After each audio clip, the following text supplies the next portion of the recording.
Halo pendengar semuanya, baiklah ini kali pertamanya saya membuat video yang akan membahas chapter terbaru dari One Piece chapter 977. Di video kali ini saya mencoba merangkum apa saja poin penting yang terdapat di chapter terbaru dari komik One Piece ini. Mari kita bahas satu persatu. Poin pertama yaitu penyambutan Jinbei. Di sini seperti yang sudah kita ketahui, pada chapter sebelumnya, Jinbei tiba-tiba muncul dan secara resmi memperkenalkan dirinya sebagai bagian dari bajak laut topi jerami. Di sini diperlihatkan bahwa semua kru menyambut bahagia kedatangan Jinbei. Nami dan Chopper menjelaskan kepada Franky bahwa Jinbei adalah seorang pengemudi kapal yang sangat ahli dan hal ini disambut senang oleh Franky. Dia pun percaya bahwa Jinbei adalah orang yang mampu menggunakan kapal Thousand Sunny ini secara maksimal. Lalu di poin kedua adalah pembahasan strategi penyerangan Onigashima. Di sini Trafalgar Law membahas strategi yang akan mereka gunakan untuk menerobos masuk ke dalam pulau Onigashima. Strategi mereka dibagi menjadi 4 sisi penyerang.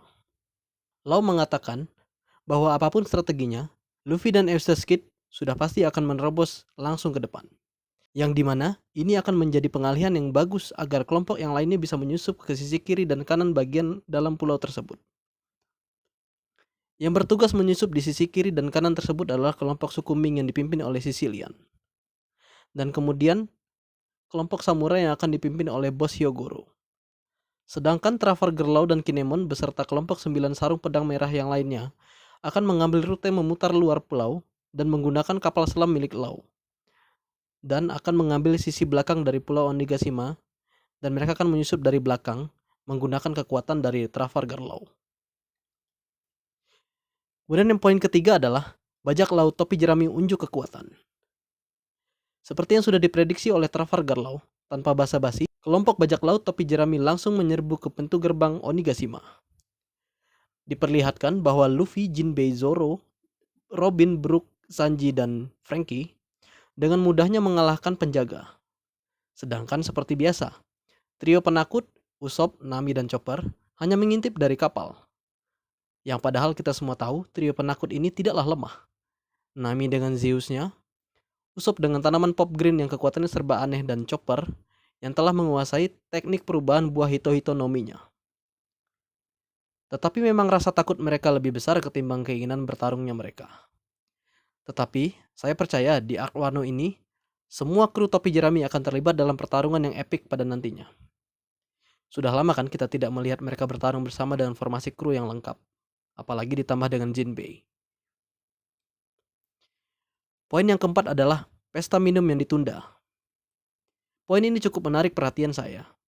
Diperlihatkan scene di mana ketika Luffy memutuskan menunda acara minumnya dulu, kemudian disambut setuju oleh kru-kru yang lain. Tetapi hanya Zoro dan Franky yang diperlihatkan secara fokus. Kenapa hanya mereka berdua yang diperlihatkan secara fokus? Menurut saya, mungkin ada alasan khusus yang berkaitan dengan gambar ini. Seakan-akan menyeratkan bahwa sepertinya akan ada yang terjadi dengan mereka berdua nantinya. Akankah mereka tidak bisa mengikuti pesta minum yang tertunda tersebut? Mungkin. Atau mungkin gambar tersebut mengacu bahwa di Arc Wano ini yang akan berperan cukup penting adalah mereka berdua. Well, kita nantikan saja ya. Poin kelima adalah Kaido menyebutkan bahwa dia mencari putranya untuk diajak ikut berpesta. Di poin ini cukup mengagetkan kita, di mana kita langsung bertanya-tanya, siapa anaknya Kaido? Apakah Big Mom, ibu dari anak Kaido tersebut? Sekuat apa anaknya Kaido tersebut? Apakah setara dengan 3 komandan King, Queen, dan Jack? Ataukah lebih hebat lagi? Ataukah dia adalah Kanjuro? Kalau ini sih susah untuk dipercaya. Karena sementara ini tidak ada clue mengenai siapa sebenarnya anak Kaido ini. Mari kita nantikan saja di chapter selanjutnya. Dan poin yang terakhir adalah The Flying Six. Menurut saya, anak Kaido bukanlah anggota dari The Flying Six ini. Ini cukup mengecohkan kita. Karena scene di mana perkataannya Kaido yang mengatakan untuk memanggil putranya datang dan ikut berpesta, dibarengi dengan laporan kedatangannya The Flying Six ini.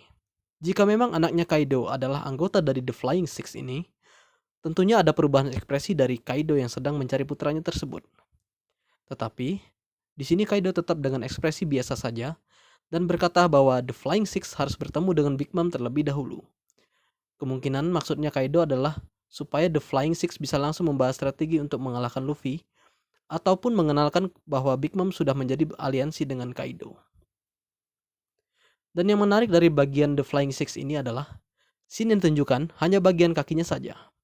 Sehingga kita masih menebak-nebak siapa saja anggota dari The Flying Six ini. Yang sudah dikonfirmasi salah satu anggotanya adalah si penyusup dari Angkatan Laut, X-Drake, dan si dinosaurus rambut Skrillex. Page 1. Dalam penampakan kaki anggota The Flying Six di page terakhir pada chapter ini, yang terlihat menarik perhatian adalah 3 sosok dari urutan terdepan. Ada yang memakai sepatu pantofel dan membawa sebilah katana yang bercorak seperti bunga sakura, serta sebuah corak bintang pada ujung sarung pedangnya. Kemudian, ada yang memakai sepatu hak yang menunjukkan bahwa dia adalah seorang wanita. Dan ada juga yang memakai coat terusan serta memakai sandal kayu khas negeri Wano. Nah, demikianlah rangkuman poin penting yang ada di One Piece chapter 977 ini. Jika ada yang kurang dari pengamatan saya, silahkan tambahkan di kolom komentar. Sampai jumpa di pembahasan selanjutnya.